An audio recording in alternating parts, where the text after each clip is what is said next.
I'm going to say it. People aren't going to like it. This is a bad organization right now.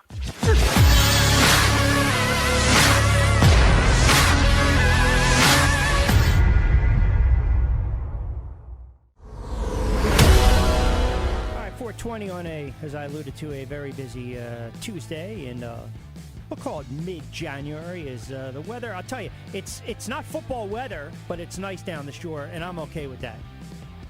Sunday is going to be just a wonderful day to just sit back, relax, and watch some old gunslingers go at it, and then really the new crop of quarterbacks. That's all things, again, wishful thinking here. It does look like Mahomes is going to play. We mentioned those lines are right where they need to be at 3, respectively. All right, you guys are already tweeting in already with some of your Eagles thoughts. I mean, I just don't know why everyone's getting all in a tizzy.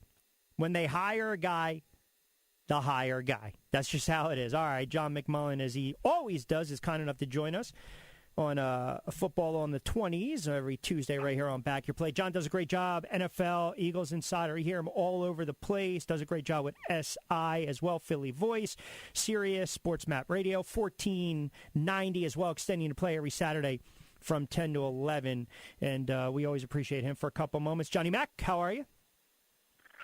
Doing well. How are you, Rich? I am doing very well, and I'm patient, unlike a particular fan base. Are you surprised that the Eagles are interviewing everyone and their mother? Yeah, I am for a couple reasons. One, if you go back to 2016, they interviewed 6 people. So, I mean, it seems a little bit scattershot, seems a little bit haphazard. There doesn't seem to be a theme. So you can look at it a couple ways. One, they're throwing darts at the dartboard. Others, they're just trying to sort of do the old 3-card Monte game where you try to hide the peanut in the shell because they're still most likely going to hire Josh McDaniels, and they want to say, well, we talked to all these people and Josh was the best candidate. And all that kind of rigmarole. But, I don't know if you've noticed, but because of where we are in the hiring cycle, this is pretty serious stuff. And you look at D. Smith coming out today, and you look at Rod Graves coming out today about the lack of minority hirings. And, Robert Saleh got the Jets job, but he's not an African American. He counts under the Rooney Rule because he's Lebanese. But my point here is that people are looking at the Eagles, and it's not fair. But because they're one of the only 2 spots left, there's pressure growing. Yeah. And you see the names coming out, and the Josh McDaniels of the world. And today it's Nick Sirianni, and today it's Dennis Allen and Kellen Moore. A couple retreads in there, a couple young, it seems like business as usual. And while I say, again, it's not fair because the other teams who already made their decisions, and the Atlantas of the world, the Chargers of the world, teams like that, Detroit, they're kind of over the hump, so to speak. And people are looking at these 2 teams. It's a fascinating point, and I think also it's a touchy subject to some because there will be a sentiment that says, well, wait a second, why can't they just hire their best candidate, whether he's black, white, yellow, green, it doesn't matter. But Dan, you're right. Well, they should be, they should be, but that's not reality. No, it's no. Listen, it's not. I totally understand that, and you're right, because then the question mark is, why are some teams more active when it comes to hiring minority coaches, right? Like, as you mentioned, some teams, the Bucks, Durant, we've seen it over the last several years, and then you have a team. And maybe, like, look, even the Giants, for years, people were saying the same thing. Aside from Ray Rhodes, again, you look at the Philadelphia Eagles. I think it's more pronounced now over the last several years because of everything that's transpired, to be quite honest with you, in the world. I think it's more under a microscope, and I know that's a conversation for another day. But ultimately, You've talked about this. I've talked about it. The Deuce Staleys of the world are great stories, right? But the Eagles already know what they have in a Deuce Staley. They already know because he's been in that building for so many years. So if they feel like a Eric Bieniemy or a Deuce Staley are not the best candidates, and they decide to go in a different direction, and maybe that happens to be a white head coach, a Caucasian head coach, they shouldn't get blasted for it. I think the problem now is because it's them and another team that are right out there and everyone else did their hiring, as you said, now there's more pressure on them. But they have to get this one right. And that's what Jeffrey said when he fired Doug Peterson. He said, I don't care. There's no pressure. If it happens in February after the Super Bowl is done, that's what he said. But now I think he's starting to realize, at least if he ever leaves that bubble in Palm Beach, he's starting to realize it is different. There is more pressure. If he made a decision, if he was earlier in the process, don't have to worry about it. He wouldn't be under that same pressure. And now, whether you agree with it or not, it's there. It's real. And you have people coming out today pretty significantly. And by the way, you have yesterday, I kind of threw it out on Twitter, not that, to potentially save the Eagles. I said, they're not going to hire Josh McDaniels on Martin Luther King Day. They're not totally tone deaf, are they? I was a little bit concerned about that.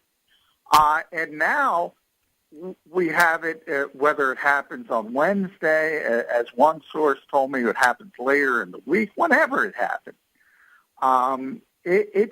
There's going to be some pushback. There's going to be some blowback, and it's probably not fair, to be honest. But the timing of this is a bigger problem than Jeffrey Lurie, I think, expected, realized, and he's in the midst of it. There's nothing he can do about it now. No, listen, because these guys are out there on the record.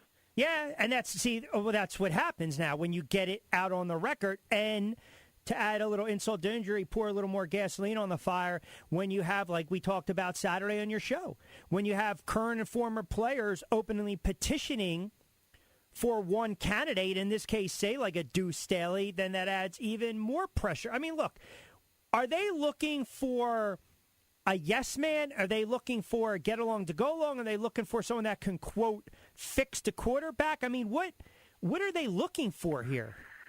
That's a good question. That's when I talked about the themes, and it is so haphazard. I mean, if you're talking about a Josh McDaniels, well, in theory, that's not going to be a yes man, or it's not somebody who's used to that type of system, who's wanted to be. He was 32 years old in charge of the whole shebang in Denver, and it turned out to be a disaster.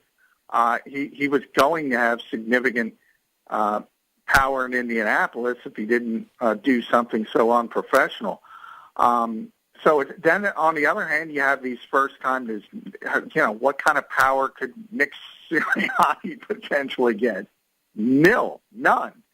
So it is, and I don't think he's a serious candidate anyway. But you get the point. You have all parts of the spectrum, and I do think it comes down to the fact that the Eagles, originally, when this season ended, they were not planning on firing Doug Peterson, and they got caught with their pants down. And all of a sudden, you came to these loggerheads. The owner couldn't get along with the head coach. They couldn't accept each other's vision. And then you got to go in different directions, and you got to start this process you weren't prepared for.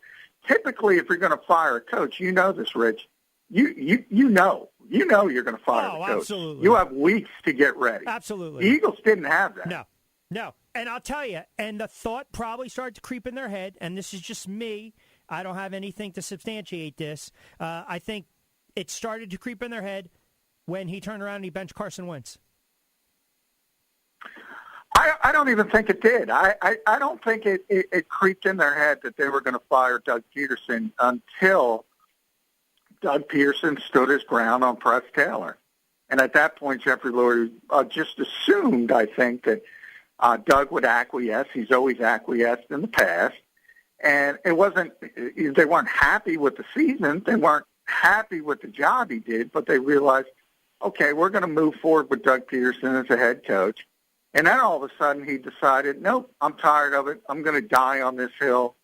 And Jeffrey Lurie was going to let him die on that hill. So I don't think you can go back to week 13 or whenever, really week 12, and say this is when the Eagles started thinking about moving on, because they weren't thinking about moving on. They thought he was going to be the head coach next season until that moment, and that's why they're behind the eight ball, and that's why I think you see this search that looks like it's scrambling, because it is scrambling. That's what they're doing. How about this, right? You know, the old Chinese proverb, be careful what you wish for. You know, Carson Wentz might be looking around saying to himself, I probably should have just been the good soldier and kept my mouth shut. Because who's to say another head coach comes in and, you know, they start looking at, and you know what? Hey, Jalen Hurts or quarterback A or B, I think they can really be a nice little catalyst to this offense. And it's not you, Carson. Well, I think both quarterbacks are going to be here, and ultimately it'll come down to one of the prerequisites for this job is sort of how are you going to fix Carson Wentz? Right. So I do think that's the default setting. But, yeah, if he stinks to join up again, they'll go to Jalen Hurts. So I think one of the disappointing things for Carson Wentz, to be honest, is he's starting to realize that, and I joked, I put it on Twitter, he's like, oh no, they're going to keep me. He's starting to realize it's like that. A Costanza, and he doesn't want right? him to. Remember he wants the episode, to move on. right? Remember all of a sudden Costanza released, he was begging Susan to come back, and all of a sudden he's walking up the steps, and he realized, oh, my goodness, what am I doing? That's exactly where we are. He's walking up those steps, and he's like, it always goes back to that. We're going to do this again? We're going to do this again. Everyone's talking about, you know, who would be the best fit. And I'm going to throw you a curveball on this one, right? Who's the hire where you would be like, oh, my God, what the hell were they thinking? That's McDaniels. And that's who I think they're going to hire. I agree. Or I said yesterday on Ryan's show, I mean, I got it from one source. I can't get the second source. So it's not, but it seems, and you've seen from Albert Breer's reporting, from Mike Floria's, everything's pointing to Josh McDaniels. Look, if anybody can screw it up, though, it's Josh McDaniels. The guy's a wild card, and he's always been a wild card. And to me, that's the biggest surprise, and that seems to be the way the Eagles are going. I would have never even uttered that name or brought up that name or even thought about that name, thinking about this organization and what Jeffrey Lurie is and what Howie Roseman is. That does not seem like a match, other than Jeffrey Lurie is a Boston guy, loves the Patriots, is in awe of Bill Belichick, and maybe he thinks this is Bill Belichick Jr. Which, by the way, there's only one hoodie, number one. And second of all, you're bringing a guy that's already somewhat, he's immature. He's got a little, his attitude, the personality, somewhat volatile with certain things. He does believe he is the hoodie, and he's not. Now, all of a sudden, you're going to stick him to be the, quote, leader of men when you already, every head coach, it seems, has clashed to some extent with the GM. That has the makings of a disaster. Yeah, I think it does. I mean, on paper, it just doesn't make much sense to me. And interesting, I brought up Florio. He was the one who reported how he's actually fine with it. And Jeff is the one sort of weighing things, or at least holding out at least a little bit, which that part surprised me as well, because, Howie is what he is. And he certainly likes to have a certain amount of power. And as I said, I can't imagine Josh McDaniels coming in under the same handcuffs that Doug Peterson had, which is also kind of ridiculous. How do you spin that if you're Jeffrey Lurie? You got a Super Bowl winning coach you won't give power to, and you're giving it to a guy who flamed out in Denver and left the Colts at the altar? It's a bad look, but this organization is – I got news for you, Rich. I'm going to say it. People aren't going to like it. This is a bad organization right now. There's no two ways about it. How can you not see that, even if you're a fan? How do you not realize that? Even if you're a fan and your glasses are eagle green, you have to realize you got to be objective and take a step back. It's poorly run. It's poorly operated. It is. It really is. Yeah, no question. Right now, they're having a really, really difficult time. And they're having a really difficult time because they've people in this league always talk about the cliche of stacking good decisions. And ever since Super Bowl 52, this organization has started stacking bad decisions. And it starts with the owner. I talked about it a lot with you on Saturdays. And it generally starts with the owner in other cities as well. What's strange with this organization is Jeffrey Lurie typically wasn't that way. But I think you have a demarcation line, before Chip Kelly, after Chip Kelly. And he's a different guy than Chip Kelly. Couple of minutes with Johnny Mac, John McMullen, joining us on a Tuesday edition of Back Your Play, Football on the 20s. You hear him nationally. He's all over the place, and especially in our studio every Saturday from 10 to 11 with Extending the Play with Ryan Rothstein, 10:30 Monday to Friday, 10:30 at night on The Fix. All right, let's talk about the games this past weekend. I tweeted this out, even with the regular season and the playoffs, I can't recall the backup, being so prominent to some extent. Look, Baltimore wasn't winning that game after Jackson gets knocked out, but how about Kansas City? How about Chad Henne is a national treasure. Only Bieniemy or Andy Reid calls that type of play on fourth down to basically run out the clock. But I thought Cleveland had Kansas City on the ropes to some extent, and they just couldn't go for that knockout blow. But I also think it speaks to the greatness of the Kansas City Chiefs. And I think it speaks to the greatness of Andy Reid, and by the way, his evolution as a coach. He would have never done that in Philadelphia. No. He would have never done that before Patrick Mahomes. But remember, that wasn't Patrick Mahomes. That's right. That's Chad Henne. He still had the aggressiveness. Doug Peterson might call it the fearlessness of going for the kill shot. And that's why they're so dangerous, and that's why they're so dominant. I think it's ironic. We just got done talking about coaches, and everybody wants the next Sean McVay and all these young coaches. I mentioned Sirianni and Kellen Moore and Brandon Staley. Who the heck is Brandon Staley getting a coaching job in this league? The most innovative coach in this league is 62 years old. He's in Kansas City. He's been doing it forever. I can't argue with that. He's a Hall of Fame coach, and again, it looks like it's set up where he's going to have another opportunity to get another crack at a Super Bowl. Now, first, they have to get through the Buffalo Bills, and I think it's a fascinating matchup. By all accounts, Mahomes is going to go. I know we'll talk a little more about this on Saturday, but I really wanted to get your thoughts on the NFC side because we talked about this same team with this offense and some of these bad playoff losses. It's evident, it's pretty clear that Breeze is just done. Marvelous, brilliant, prolific passer career. But then you get Tom Brady, you get the veteran gunslinger, and oh, by the way, he gets a crack at our guy, Aaron Rodgers, who's now going to host his first NFC Championship game at home. I mean, that's a game, I said it during the opening mono, where you just kind of sit back and you just watch the game with your buddies, and you just kind of enjoy the fact that you have two of the all-time greats going at it. Yeah, what can you say about Tom Brady? 14, unreal. Rich, it's 14 unreal. Championship games, and basically double number two. And his first try in the NFC, he's in the championship game with the Tampa Bay Buccaneers, who hadn't won a playoff game in 17 years. This guy is, I hate, the wins and loss statistic for a quarterback, but if there was ever a defined winner, it's Tom Brady. And it's amazing the way he elevates people around him. And then he's going up against, again, the guy I say is right now is playing the position at a higher level than anybody else that's ever played it, including Brady. So it's such a great matchup, but in a lot of ways, I think the difference is Lambeau Field. It's not going to be terrible for Green Bay, what Green Bay could be, the early weather forecast, but it's going to be 25. It's going to be snowing. This is Tampa. Even Tom himself, he's played all those years in New England. He joked his blood isn't thick anymore to go into that type of environment.